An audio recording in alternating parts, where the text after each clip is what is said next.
Buenas tardes a todos y a todas que estáis viendo esta entrevista grabada el martes por la mañana, el martes 14 de abril,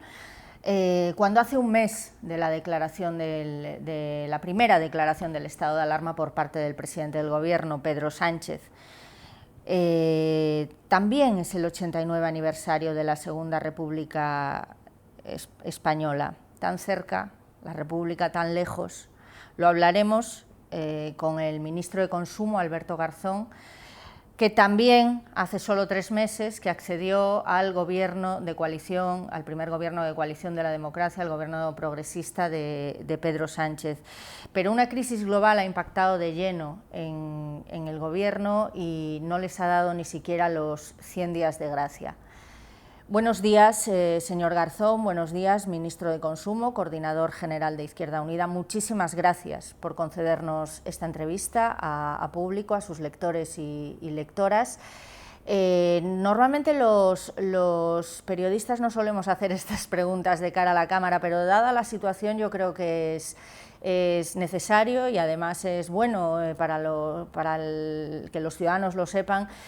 preguntarle cómo está usted, cómo está su familia, teniendo en cuenta además que tiene una niña de pocos días, otra pequeñita de 17 meses. Me pregunto cómo llevan el confinamiento. Pues muchísimas gracias como siempre y la verdad bien, dentro de las circunstancias estamos muy contentos por el nacimiento de Chloe, que nació a finales del mes pasado, y lógicamente pues lo que significa, y todo el mundo puede imaginar, de la crianza y los cuidados de 2 bebés, porque Olivia tiene 17 meses y en una situación como esta pues lógicamente todo es distinto, pero bueno, con mucha alegría dentro de este contexto que lógicamente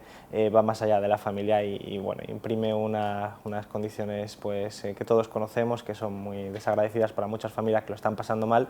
y que desde luego pues, requieren respuestas políticas. Decía en mi introducción que además es también el 89 aniversario de la Segunda República Española.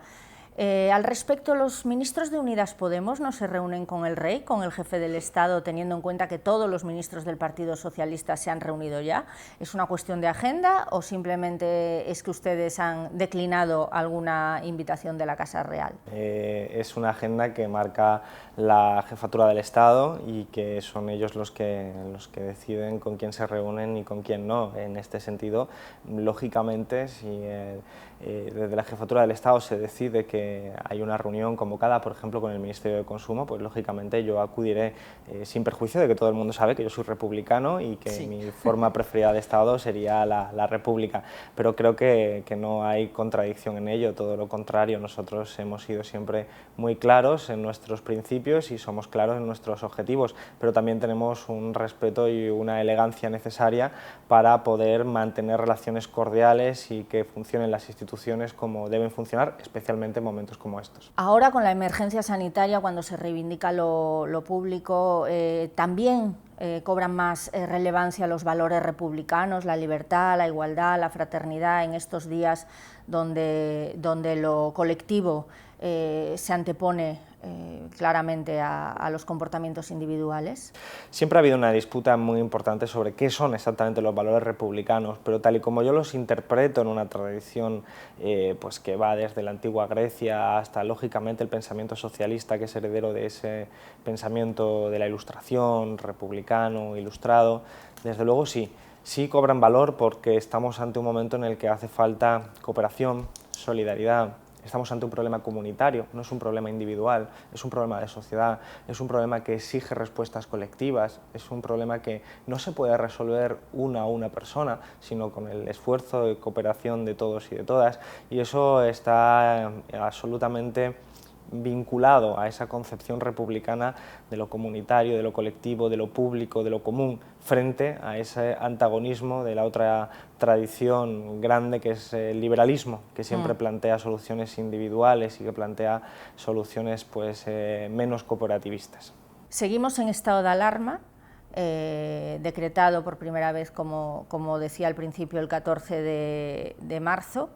y sin embargo hemos levantado la hibernación de la Semana Santa, la hibernación económica, y hay mucha gente de sectores no esenciales, como la construcción o algunas industrias, que han vuelto a trabajar. No conocemos los informes científicos que han avalado esta decisión del Gobierno, y me gustaría saber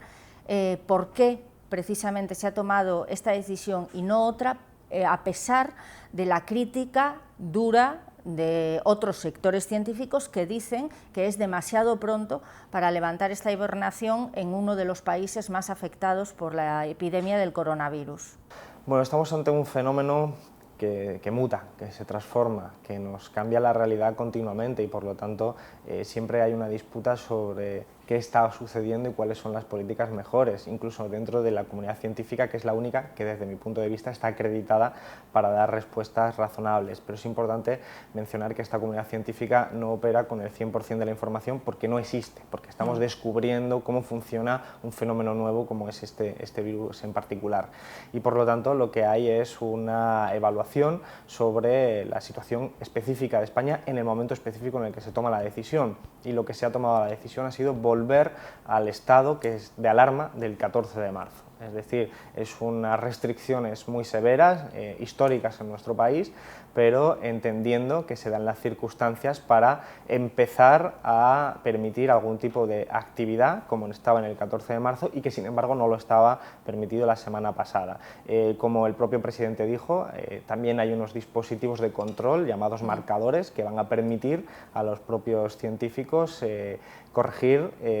la senda que se vaya tomando en función de esos indicadores. Si los indicadores van bien, pues entonces en algún momento llegaremos a esa segunda fase de desescalada que el presidente anunció, y si esos indicadores pues no, se pueden interpretar de otra manera, los propios científicos serán los que aconsejen al Gobierno las modificaciones pertinentes. Pero es muy importante entender la lógica de fondo, y es que es imposible planificar con total certeza, dado que en el momento en el que nos movemos y ante el adversario al que nos enfrentamos carecemos de la información suficiente. ¿Ha habido presiones por parte del sector económico, por parte del IBEX, grandes empresas, incluso pymes, para que el Gobierno tomara la decisión de levantar la hibernación de la economía? Yo no lo he percibido, al menos desde mi propia experiencia no lo he percibido así, y no me ha dado la sensación de que tenga eso visos de verisimilitud. ¿Por qué? Pues porque realmente las propias grandes empresas, lo que podríamos llamar como el capital, especialmente las grandes multinacionales, que lógicamente están perdiendo mucho dinero por la ausencia de actividad, también están interesadas en que podamos vencer al virus, podamos acabar con la crisis sanitaria, porque la propia economía no va a funcionar si la crisis sanitaria empeora o no se controla, y por lo tanto yo creo que también entre esos intereses, muchas veces enfrentados pues lógicamente a los intereses que han defendido los derechos de los trabajadores en otros puntos, en este sentido las grandes empresas también son conscientes, al menos desde el acercamiento que hemos tenido algunas personas del Gobierno, de la necesidad de primero ser capaces de acabar con la crisis sanitaria, y por eso las causas que nos llevan a ir modulando el estado de alarma obedecen a criterios científicos. El ministro Marlaska negaba este lunes en una rueda de prensa que hubiese habido divisiones en el seno del Gobierno entre los ministros del Partido Socialista y los ministros de Unidas Podemos con respecto a la decisión de levantar el confinamiento completo, la hibernación, como le llaman, de la economía este lunes, que era demasiado precipitado para las ministras y ministros de Unidas Podemos y frente a los ministros del Partido Socialista, que optaban por levantar esa parte mínima, aunque sea del confinamiento. Sin embargo, la ministra de Igualdad, Irene Montero, en una entrevista en La Vanguardia, publicada asimismo el lunes, sí admitía estas divisiones en el Gobierno. Me pregunto yo si nos podría contar cómo ha sido ese debate, que por otro lado es perfectamente lógico, entre los ministros de Unidas Podemos y los ministros del Partido Socialista, pese a que al final avalaran todos una decisión colegiada por parte del Gobierno. Claro, la cuestión es que tenemos que normalizar este estado de situación, aunque para nosotros, como es lógico como país, es la primera experiencia de un gobierno de coalición, pero tenemos que normalizar que suceden estas cosas, es decir, que hay discrepancias de partida ante determinados fenómenos, pero que hay un debate y después todos actuamos de forma cohesionada con el conjunto de las decisiones tomadas. Es compatible, es decir, es lógico, porque somos seres humanos, que discrepemos en determinados momentos, pero también es lógico, porque en eso consiste la madurez democrática, que después de un debate se toma una decisión y se asuma esa decisión. Por eso nosotros asumimos la decisión, todas las decisiones que salen en el Consejo de Ministros, cuyas deliberaciones, lógicamente y por lógica, son secretas. Y en este sentido, como decía anteriormente, la decisión se toma por criterios científicos, teniendo presente que debemos desacralizar también esa percepción de lo científico como que siempre tienen el 100% de la información y que siempre aciertan. No, también hay debate dentro de la comunidad científica, porque el fenómeno es nuevo, los datos no son todo lo buenos que nos gustaría, sencillamente porque es imposible, no por defecto de nadie, y por lo tanto hay ahí siempre un grado de incertidumbre. Y dentro de esa incertidumbre, yo prefiero que sean los científicos, que son los que, aunque no conozcan el fenómeno, están familiarizados con fenómenos similares, que son aquellos que tienen un alto conocimiento de cómo funcionan los virus, las epidemias, las pandemias y cómo afectan en la sociedad y a los espacios comunitarios, que sean ellos los que nos propongan diferentes escenarios y que sean ellos los que recomienden las fórmulas. Y eso es lo que ha sucedido, y uno puede tener pues la sensación de que se está acertando más o menos, pero está claro que ante momentos de incertidumbre yo me acojo a la mayor garantía, que creo que la de la ciencia no te da la seguridad total, pero te da la mayor garantía. Y los científicos le dieron al gobierno o sea, la opción de decidir que sí, era mayormente seguro, no totalmente seguro, mayormente seguro, poder levantar esa hibernación. Claro, lo que dicen los científicos es que, volviendo al estado de alarma del 14 de marzo, que es enormemente restrictivo, sí, volviendo a ello con medidas de seguridad que ya se pueden poner en marcha, porque hemos podido adecuarnos pues a las compras en el mercado mundial y ya existen los mecanismos de protección suficientes. Si eso se cumple y por lo tanto las empresas y también los trabajadores pueden tener esas medidas satisfechas, entonces no hay ningún riesgo de que se empeore la crisis sanitaria. Y eso es lo que dice la comunidad científica, digamos, que asesora al gobierno de forma, digamos, lo más cierta que puede ser en estas condiciones, y eso es el criterio, el input que recibe el gobierno para tomar la decisión. Y el debate que se desarrolló en el seno del gobierno es interesante desde el punto de vista político, por si las posiciones estaban realmente tan divididas entre los ministros y ministras de Unidas Podemos y los ministros y ministras, vicepresidentes, vicepresidentas del Partido Socialista. ¿Era la línea divisoria tan marcada, o realmente había pues un debate de mezcla como opiniones individuales? No, y nunca lo es. Realmente, ante cualquier debate que llegue al Consejo de Ministros o a los órganos de gobierno, que no solo es el Consejo de Ministros, nunca existe esa compartimentación tan estricta que lo simplifica y lo facilita todo a la hora de explicarlo hacia afuera, pero lo cierto es que cada ministro o ministra tiene su propio criterio, defiende con sus propios matices y argumentos, y no existe esa línea divisoria de partidos. De hecho, muchos ministros son independientes, no tienen carnet del Partido Socialista, y digamos los debates son mucho más ricos que lo que sería pensar en una posición dicotómica o maniquea entre los buenos y los malos, los que defienden una cosa o la contraria. No, realmente estamos ante un gradiente, una escala de grises, determinados matices, y es muy rico eso, y es lo que hace que al final la decisión que se toma realmente no se pueda atribuir a un solo bloque, sino que se te va a atribuir a esa deliberación que existe y que después pues todos asumimos, como es lógico, porque es un órgano colegiado. Más allá de sus competencias en el Ministerio de Consumo, usted es un economista de una reputada trayectoria y además es el coordinador general de Izquierda Unida, que va en alianza con Unidas Podemos que fue en alianza con Unidas Podemos para las generales, para las elecciones generales. Me pregunto cómo ha sido ese debate que usted ha tenido que seguir bien de cerca e influir en él, con la ortodoxia económica que representa más bien la vicepresidenta Calviño, frente a posiciones más radicales, posiciones sociales más radicales, porque al final la vicepresidenta económica es quien tiene que rendir cuentas a Bruselas, que es probablemente la más estricta, ¿no?, en cuanto a la evaluación de la toma de decisiones económicas económicas por parte del Gobierno de España? Bueno, la situación que vivimos todo el mundo la conoce, estamos ante una crisis sanitaria que va a producir, por las medidas necesarias de contención de esa crisis, pues unos efectos económicos muy negativos, no solo en España, en todo el mundo. Probablemente estemos hablando de una reducción del PIB del 5 al 15% en función de territorios, sectores, países. Todavía no conocemos esa información, pero por ahí van los tiros según todos los indicadores. Estamos, por lo tanto, ante una gran crisis económica y estamos también desde el Gobierno adelantándonos y en la fase en la que nos encontramos, que sería una fase de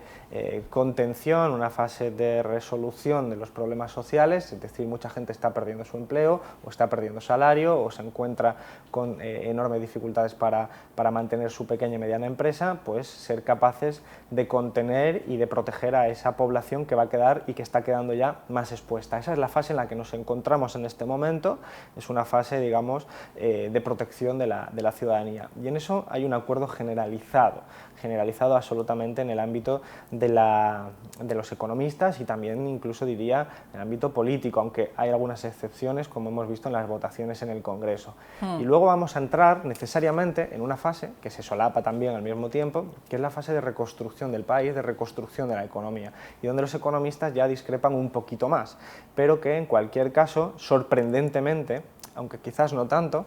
hay un gran consenso que no existió en el año 2008 y hay un gran consenso que quizás no había existido en el ámbito de los economistas desde hace muchas décadas, y es la idea de que esto es una crisis muy grave que requiere una reacción por parte de los Estados muy contundente. Y esto está dicho desde los economistas más ortodoxos, más incluso defensores del liberalismo, hasta, lógicamente, los socialdemócratas y los economistas más radicales. Es decir, hay un consenso muy amplio en el lado de los economistas que nos lleva a paradojas,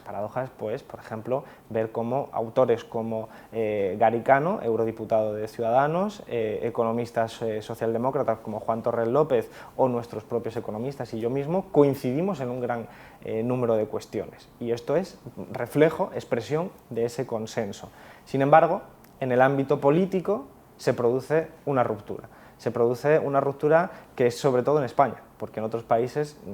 básicamente ese consenso de economistas también se traduce a consenso de partidos políticos. En España no. En España tenemos unos partidos de la derecha que bueno, pues están con una posición totalmente diferente a la consensuada en el ámbito internacional, y por eso vemos al Partido Popular proponer cosas como bajar impuestos o unas propuestas que ya defendía antes de la pandemia. Y en este sentido, bueno, digamos que cuando lleguemos a esa segunda fase que ya se está debatiendo, lo que algunos proponemos es que haya una fuerte intervención estatal para proteger más a las familias más vulnerables y también para reactivar la economía. Este es el debate económico, pero vuelvo a subrayar, hay más consenso paradójicamente entre los economistas que entre los partidos políticos. Dicen que el neoliberalismo es el liberalismo sin su ética.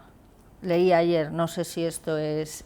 una de las razones por las que el PP y Vox no respaldan, por ejemplo, a liberales como Garicano o Toni Roldán o Luis de Guindos. Claro, más lejos, con el tema de la renta mínima. Los economistas con una tradición más académica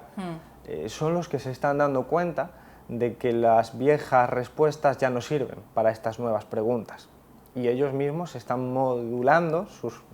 criterios con los que evaluaban la economía anteriormente, y por eso vemos antiguos neoliberales proponiendo, aunque sea de forma temporal, posiciones keynesianas de intervención del Estado. Eso no ocurre en los partidos porque los partidos están buscando formas de rentabilizar políticamente la crisis. Y rara vez en el escenario político la llamada al consenso, la llamada, digamos, la participación hacia una figura de no confrontación es rentable. Esto es lo que está en la cabeza de esos partidos que dicen, en este momento prefiero confrontar antes que llegar a un acuerdo. Porque hace tiempo ya, hace muchos meses, incluso hace un par de años ya, que entraron en una dinámica de criminalización del gobierno, del Partido Socialista primero en solitario, después del gobierno de coalición, y de caricaturización. Y en este momento partidos como el Partido Popular y Vox están ante una importante contradicción, y es los economistas que hasta entonces les habían estado apoyando, la mayoría de ellos cree que se están equivocando, porque lo que hace falta ahora es entender que esta crisis es una una crisis muy grave que va a provocar efectos muy negativos, no solo sociales, sino también económicos, y que exige una respuesta del Estado contundente. Y para que esa respuesta sea eficaz, hace falta consenso político, y es ahí donde se produce la distorsión. Es decir, hay economistas que creen, todavía, son una minoría, pero hay economistas que creen que esto, como es una crisis provocada por un factor externo, un virus, que no tiene nada que ver con el propio sistema económico en principio, lo que hay que hacer es reactivar la actividad económica cuanto antes, porque así volveremos a la senda anterior. Esto solo funciona en los malos manuales de economía. Lo realmente existente, lo que muchos de esos economistas han cambiado de opinión y reconocen ya, es que podemos salir de aquí en una situación que no sea la situación de crecimiento económico anterior, sino en una situación donde se haga estable, altas tasas de desempleo, estables, muchas más tasas de precariedad, y que por lo tanto la única forma de salir de esa trampa, de ese subequilibrio que podríamos decir en términos técnicos, es que el Estado sea capaz de hacer un proceso de inversión pública muy importante para recuperar la economía. El debate, en todo caso, y ese es un debate que vendrá, también es cómo se financia. Y ese es el debate europeo, y es básicamente el debate europeo. Hay una pregunta que hoy mismo está en el imaginario colectivo, porque cuando parecía que iba a ponerse en marcha se ha retrasado, se ha frenado, no sabemos muy bien si seguirá adelante, no queda claro tras declaraciones que ha hecho el ministro de la Seguridad Social, el señor Escrivá. ¿Va a haber renta mínima o no? ¿Va a haber renta mínima permanente o no? Necesitamos saber, naturalmente, si esta va a ser sostenida en el tiempo o si se va a limitar únicamente a ser una prestación puntual por razones de la emergencia. Bueno, la concreción de la medida es lo que está en discusión. Lo que no está en discusión es que esa medida tiene que aprobarse. Vale. Tiene que aprobarse porque estaba en el acuerdo de gobierno y es más urgente en este momento. Es decir, la convulsión económica que se está sufriendo es muy alta y además es asimétrica, no afecta igual a los ricos que a los pobres. Es una convulsión, como todas en el sistema capitalista, que son de clase. Ponemos a pensar, por ejemplo, en familias que viven en viviendas reducidas y que tienen que sufrir las consecuencias del confinamiento. Todo el mundo es consciente de que es mucho más duro que en viviendas mucho más grandes, con jardines o grandes terrazas. Pues lo mismo ocurre en la economía. Aquellas familias que tenían trabajos que dependían, por ejemplo, del turismo, en este año, que el turismo va a recibir un impacto muy negativo, pongo el ejemplo de mi tierra, en Málaga, en la que los chiringuitos pues, van a tener enormes dificultades para poder mantener la actividad del año anterior, y todavía no sabemos ni siquiera cómo va a procederse. Muchos de mis vecinos viven de la hostelería y viven de poder tener unos contratos muy intensos en los 3 meses de verano. Eso probablemente no exista, entonces son ingresos que dejan de percibir y son familias que tienen que pagar el agua, la luz, la electricidad, que tienen que pagar en última instancia los recursos básicos. Se produce una distorsión enorme y ahí es donde entramos nosotros, y lo que estamos poniendo y especialmente empujando desde Unidas Podemos, por lógica de nuestra posición política, es lo primero es proteger a esa gente. Se impedirán todos los cortes de suministros, eso ya está aprobado. Si alguien pierde el empleo, pues el Estado le va a ayudar pues, a través de los mecanismos que se han aprobado a través de los ERTEs, de ese tipo de desempleo, digamos, temporal, entre comillas, o de aquellas personas que efectivamente su actividad económica, porque tienen una pequeña y mediana empresa, pues se ha visto reducida o absolutamente bloqueada. Todo eso son ayudas y una renta mínima se inserta dentro de ese paquete. Una renta mínima hace falta y es urgente porque hay mucha gente en nuestro país que se va a quedar sin ingresos, con cero ingresos, y no sabemos cuánto tiempo va a durar toda esa circunstancia, y hace falta, por lo tanto, medidas de radicalidad económica, y hay que diseñarlas, y donde está el debate es en cómo se diseña técnicamente, cómo se gestiona, con la cantidad, la duración, para que bueno, la medida sea útil no solo para proteger a la gente, sino también dentro de ese paquete de recuperación de la economía. ¿Confían en Europa para evitar la destrucción de la economía española y en consecuencia la europea, porque ya está comprobada la repercusión de unos en otros y que se dispare la deuda hasta límites insoportables? El problema de la Unión Europea es que está mal diseñada desde el principio, tiene una serie de motivaciones románticas de su construcción para evitar la guerra y para promover la paz, pero el diseño institucional es erróneo. Es un diseño que dio una libertad de movimientos total a los capitales y que sin embargo fue incapaz de poner en marcha algo como un sistema fiscal medianamente homogéneo, ni siquiera único. Entonces, cuando han devenido crisis como la del 2008 o las actuales, se notan mucho esas deficiencias y además entramos en la recuperación de viejos comportamientos chauvinistas, nacionalistas, incluso con altos componentes xenófobos, en un contexto además de presión de las extremas derechas en todos los países, de tal manera que vemos posiciones muy enfrentadas entre países del norte, como pueden ser Holanda, especialmente, pero también otros como Dinamarca o incluso Alemania y otra serie de países que mantienen una posición que desde mi punto de vista no solo es incorrecta desde el punto de vista económico, sino que es insolidaria e incorrecta desde el punto de vista político, porque están en última instancia socavando toda posibilidad de existencia de una Unión Europea, digamos, con garantías de supervivencia en el tiempo. ¿Por qué? Pues porque la Unión Europea en este momento lo que debería hacer es entender que esta crisis, que es global y que va a afectar a todos, aunque de forma asimétrica, requiere una respuesta colectiva. Y eso significa replantearse los mecanismos de respuesta de la Unión Europea. No pueden ser los del 2008, que eran programas de rescate condicionados a la aplicación estricta de programas neoliberales, como le ocurrió a Grecia, como nos ocurrió a nosotros de una forma similar. Salvaje. Eso lo único que hace es incrementar las desigualdades dentro del país y dentro de la Unión Europea, y lo que hace es más insostenible la propia existencia de una comunidad colectiva, además de que alimenta las posiciones fascistas en cada uno de esos países. Entonces, la solución idónea, desde mi punto de vista, sería un replanteamiento de la política del Banco Central Europeo que permitiera financiar directamente a los estados, es decir, lo que técnicamente se llama monetizar deuda, y es facilitar que el gasto que hagan los países se pueda estar financiado y respaldado por esa entidad de la eurozona que es colectiva. Eso sería lo ideal, pero no lo tiene permitido ahora mismo por los estatutos y los tratados europeos, que, como digo, se diseñaron mal, y por lo tanto la paradoja es que un país como el Reino Unido, que ya de hecho no estaba en la eurozona, pero tampoco está ya en la Unión Europea, sí va a poder hacerlo. Estados Unidos lo está pudiendo hacer, y sin embargo Europa no tiene ese instrumento. Podría tenerlo si hubiera voluntad política, es cuestión de ponerse de acuerdo y cambiarlo, pero ahora mismo no lo hace.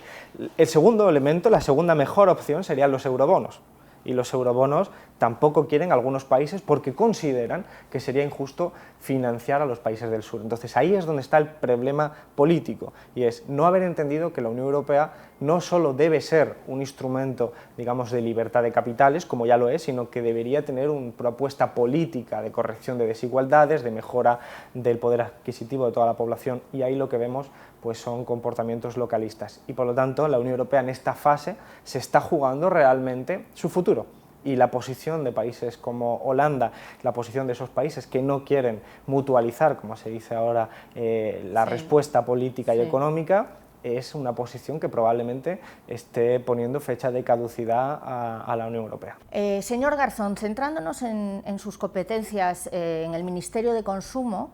psiquiatras, especialistas, psicólogos, médicos están alertando sobre el incremento de las adicciones, tanto en alcohol como en tabaco, como en juego, por parte de aquellos que las padecen y están confinados. ¿No es la hora ya, y además aprovechando las cifras de este incremento que se están produciendo, de considerar el juego como una adicción similar al alcohol o al tabaco por la destrucción individual e incluso del entorno que supone su sufrimiento y su padecimiento? Cualquier consumo de un cigarrillo hace mal sí o sí, necesariamente el 100% de las veces. En el juego lo que hay es una probabilidad, es decir, hay una probabilidad de desarrollar determinadas adicciones, es una probabilidad bastante alta, ¿eh? 1 de cada 4 personas que juegan pueden desarrollar una patología que puede llegar al caso extremo de la ludopatía, pero tiene una serie de gradientes de comportamientos negativos que afectan, lógicamente, ya no solo a la salud individual, sino a las relaciones sociales, a gente que puede desestructurar sus propias relaciones familiares, pues porque se producen casos extremos en los que se roba a los familiares para poder continuar jugando, y una serie de elementos que han sido bastante ya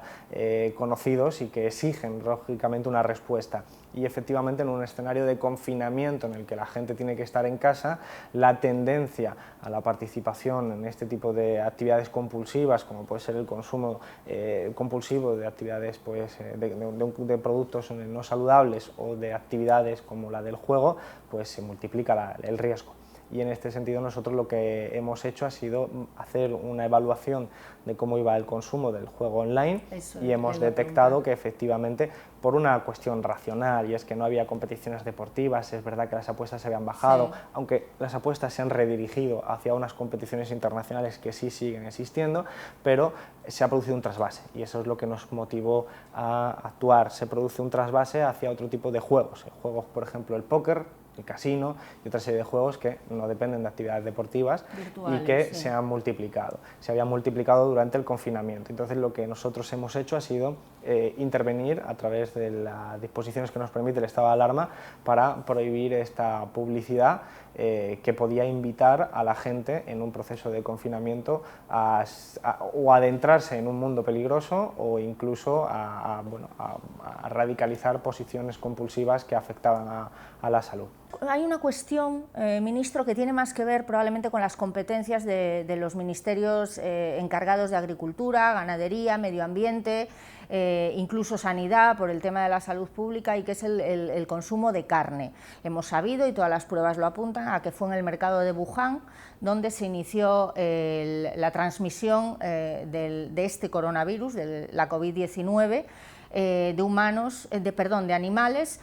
a humanos. Los mercados húmedos de Wuhan, de China en general, se conocen por sus malísimas, pésimas condiciones en las que están los animales vivos con los que se trabaja para consumo humano. Sin embargo, no hace falta irse tan lejos. Sabemos de la existencia de macrogranjas en España. Habrá visto el reportaje de Salvados que tanta polémica suscitó sobre cerdos enfermos y con tumores destinados también al consumo humano. Me pregunto si no es el momento de plantearse las condiciones en las que trabaja la industria cárnica intensiva, las condiciones ya no solo que suponen a nivel de sufrimiento animal, sino de agravamiento de la crisis climática, de consumo brutal de recursos como el agua, incluso de tala de árboles en la Amazonía, etcétera, etcétera. No es el momento de endurecer esas normas y de entrar en mataderos y macrogranjas para intensificar los controles. Pues claro, hay un caso extremo, que es el que estamos conociendo, que es el que se ha derivado del consumo, que no se sabe todavía de dónde, pero más o menos se apunta que fue en China un consumo pues, lógicamente no regulado y que provocó pues, la expansión de la pandemia en unos tiempos de la globalización donde efectivamente demostramos la propia fragilidad del sistema porque todo está interconectado y al final pues, todo el mundo está sufriendo las consecuencias de esa pandemia. Y luego está lo que es los diferentes niveles de información que existen sobre el consumo dentro de lo que es el espacio regulador en nuestro país. Y nosotros lo que vamos a hacer desde el Ministerio del Consumo, en coordinación con el resto de ministerios afectados, Agricultura y Sanidad, y así lo anunciamos hace un par de meses ya en el Congreso de los Diputados, es promover figuras de, por ejemplo, etiquetado que mejoren la información que va a recibir el consumidor sobre el producto que está consumiendo realmente, porque entendemos que cuanta más información tenga el consumidor, mejor va a poder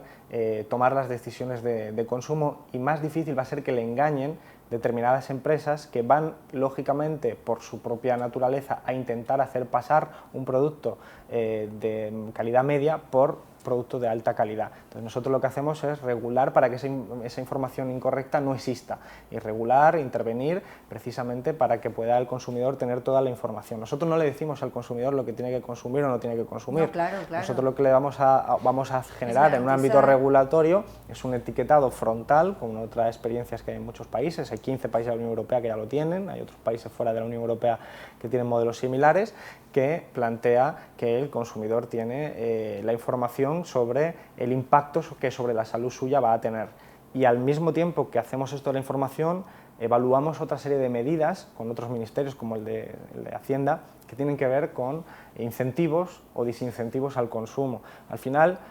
el propio consumo también es una cuestión de clase. Si uno tiene poco dinero, su familia tiene poco dinero, va al supermercado y compra la carne que vale menos. Y esa carne que vale menos probablemente pues, tenga una calidad mucho menor que la que vale más. Y esto desgraciadamente hace que los niveles de obesidad infantil, por ejemplo, sean mucho más altos entre la gente de clase baja que entre la gente de clase alta, que se permite, porque se lo puede hacer, un consumo de calidades mucho más elevadas y que por lo tanto tiene efectos negativos menores. Todo eso es lo que estamos abordando de forma integral con otros ministerios porque somos conscientes de ello. Lo estábamos haciendo ya antes de la pandemia, ahora la pandemia lo que pone de relieve quizás más que nunca es la necesidad de establecer controles y de establecer un buen criterio de información. Pero son dos niveles, el de la información y fiscalidad y el otro es el de los controles sanitarios que en nuestro país, al menos de momento, no hemos tenido afortunadamente ningún episodio similar siquiera al que se ha producido en China. Bueno, y terminamos ya haciéndole la pregunta del millón. Habrá pactos de la Moncloa, pero antes de nada me gustaría saber si usted cree que precisamente la denominación o el concepto Pactos de la Moncloa de 1977 ha sido el más adecuado para lanzar el guante al resto de partidos y que se uniesen a un acuerdo que básicamente será de reconstrucción, un acuerdo básico de reconstrucción de la economía, de la socioeconomía de este país que quedará tan dañada por la emergencia sanitaria que estamos padeciendo. La mención que se está haciendo al referirse a los pactos de la Moncloa es una mención de forma y de dimensión del problema, no de contenido. Precisamente el contenido no se ha abordado hasta que no haya la base suficiente de actores que puedan dar lugar a esos nuevos pactos de la Moncloa o de como se quisieran llamar posteriormente. Pero lo que ha sido inteligente, ha sido manifestar que estamos ante un problema de unas dimensiones enormes que exigen, lógicamente, acuerdos consensuados y que después tendremos que perfilar en qué sentido. Yo tengo mis propias ideas, creo que esta crisis ha puesto de manifiesto la necesidad de reforzar el sistema público de salud, de reforzar a los profesionales sanitarios, de reforzar todo lo que es un instrumento que nos blinda frente a enfermedades y que nos protege si las padecemos. Y creo que eso es algo que se debe consensuar cómo lo reforzamos, pero es mi propuesta. Los pactos de la Moncloa del 77 hablaban de un problema de unas dimensiones menores que las que estamos viendo ahora, pero que tenían que ver con el alto desempleo, con la inflación, con la situación económica y que obligaron a los actores a sentarse y llegaron a determinados acuerdos. Independientemente del resultado al que se llegara y de si se cumplió o no se cumplió las contrapartidas, que es un debate muy interesante, lo cierto es que lo que hoy nos interesa es saber que ante un momento como esto lo que hace falta es una respuesta colectiva de país. Igual que lo hemos dicho antes de la Unión Europea, igual que se está produciendo muy interesantemente, pero menos espectacularmente, una buena coordinación entre comunidades autónomas del PP y el propio gobierno del país, no en todas, desgraciadamente, pero sí en muchas de ellas, hace falta consenso nacional de decir, vamos a sufrir y estamos sufriendo una pandemia, cuando salgamos de aquí necesitamos reconstruir el país y necesitamos articular una serie de elementos mínimos con los que ponernos de acuerdo. Lógicamente, si no hay voluntad política por determinados actores como el PP, pues lógicamente no va a haber ese tipo de acuerdos, es así de sencillo, pero creo que el PP va a tener muy difícil de explicar por qué en un momento como este renuncia a sentarse en una mesa a acordar medidas mínimas que prácticamente todo el mundo está de acuerdo. Cuando la gente sale a las 8 de la tarde a aplaudir, cuando salimos a aplaudir al sistema sanitario y a todos los profesionales de la red, estamos lanzando un acuerdo que podría concretarse en políticas de reforzaje, de blindaje de la sanidad pública. Por ejemplo, podrían ser medidas posibles de esos acuerdos. Bien, que hablamos de pactos de la Moncloa versión 2 solo obedece a la forma y a la dimensión del problema. El contenido está por escribirlo y el contenido yo creo que dependerá de los acuerdos. ¿No? Ver los resultados, los recortes salariales que hubo entonces, las resistencias por parte de los sindicatos, etcétera, etcétera, es inevitable irse al contenido de lo que fueron entonces y nada te cuadra, y empezando por la propia no existencia de las comunidades autónomas en 1977, cosa que los presidentes le han recordado al presidente del gobierno. Claro, pero de todos modos, al nosotros construir este marco, lo importante es que la gente vaya al marco y a partir de ahí debatamos los contenidos, y los contenidos se hacen compatibles con la situación actual de descentralización del país, que insisto, está siendo una buena forma de aprendizaje y además de desarrollo, con excepciones. Hay comunidades autónomas que, como el caso de Madrid, pues están demostrando que han puesto el acento más en la rentabilidad política que en la resolución real y coordinada del problema. Pero hay otras comunidades autónomas del Partido Popular que se están comportando como hay que comportarse frente a un problema que es global y cuya gestión es compartida. Sí. Y por lo tanto yo creo que eso da más argumentos para un abordaje de unos pactos que establezcan una serie de elementos comunes para la España que viene después. O sea, no estamos hablando de una nueva Constitución, estamos hablando de identificar qué es lo que ha fallado en este tiempo y cómo lo podemos corregir. No es tan complicado, lo que ocurre es que, bueno, cuando no hay voluntad, pues en vez de decir que no quieres ir... partidistas, ¿no? Pues lo que ocurre a la derecha del Partido Popular, que en vez de ir a la mesa y decir que no quiere blindar la sanidad pública, pues a lo mejor lo que está diciendo es buscando excusas para no ir. Pues muchísimas gracias, ministro de Consumo y coordinador general de Izquierda Unida, Alberto Garzón, por esta entrevista en este momento. Justo antes, además de entrar en la conferencia virtual del Consejo de Ministros, en la reunión virtual, y le deseamos toda la suerte del mundo, que sin duda será la suerte de todos los españoles y españolas. Muchísimas gracias. Muchas gracias. Gracias. Buen día.